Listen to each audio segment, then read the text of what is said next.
Hello hi welcome to secret spicy. Today recipe is carrot rice. మన స్టైల్లో చేసేద్దామా? Easy cooking, 5 మినిట్స్లో అయిపోతుంది. ఎలా చేయాలో చూసేద్దాం. ముందుగా క్యారెట్ని చూపిస్తున్న విధంగా తురుముకొని ఒక ప్లేట్లోకి తీసుకొని పక్కన పెట్టుకుందాం. స్టవ్ మీద ప్యాన్ పెట్టి కొద్దిగా నెయ్యి అలాగే 2 టేబుల్ స్పూన్ ఆయిల్ కూడా యాడ్ చేసి బాగా వేడెక్కనివ్వాలి. ఇలా బాగా మరిగిన ఆయిల్ దాంట్లో పోపులు వేయాలి. ఆవాలు, జీలకర్ర, శనగపప్పు, మినపప్పు వేసి బాగా వేగనివ్వాలి. ఇలా వేగిన దాంట్లో ముందుగా దంచి పెట్టుకున్న వెల్లుల్లి రెమ్మను కూడా యాడ్ చేసుకొని పచ్చివాసన పోయినంత వరకు బాగా వేగనివ్వాలి. పచ్చివాసన పోతే మనకి క్రిస్పీగా ఉంటుంది కూడా. ఇందులో స్పైసీకి సరిపడా 3-4 ఎండుమిర్చీలు చిన్న చిన్న ముక్కలుగా కట్ చేసుకొని అందులో యాడ్ చేసుకొని ఇవి కూడా బాగా వేగనివ్వాలి.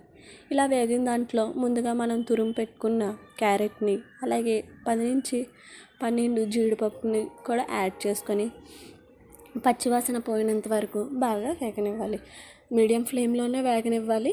ముందు క్యారెట్ అంతా కలుపుకుంటూ ఉండాలి, అడుగు పడుతుంది కాబట్టి అలా కలుపుతూ స్లోగా మీడియం ఫ్లేమ్లో పెట్టి దాని వాటర్ అంతా పోయేలాగా టేస్ట్కి సరిపడా 2-3 టేబుల్ స్పూన్ సాల్ట్ కూడా యాడ్ చేసుకొని బాగా వేగనివ్వాలి. చూపిస్తున్న విధంగా వేగిన దాంట్లో ముందుగా తీసి పెట్టుకున్న రైస్ని కూడా కొంచెంగా యాడ్ చేస్తూ కలుపుతూ ఉండాలి. క్యారెట్ మొత్తం రైస్కి పట్టేలా కలపాలి. ఎక్కువ కలిపేస్తే అన్నం ముద్ద అయిపోతుంది కాబట్టి చూపిస్తున్న విధంగా లైట్గా కలపాలి. అంతే, మన యమ్మీ క్యారెట్ రైస్ రెడీ.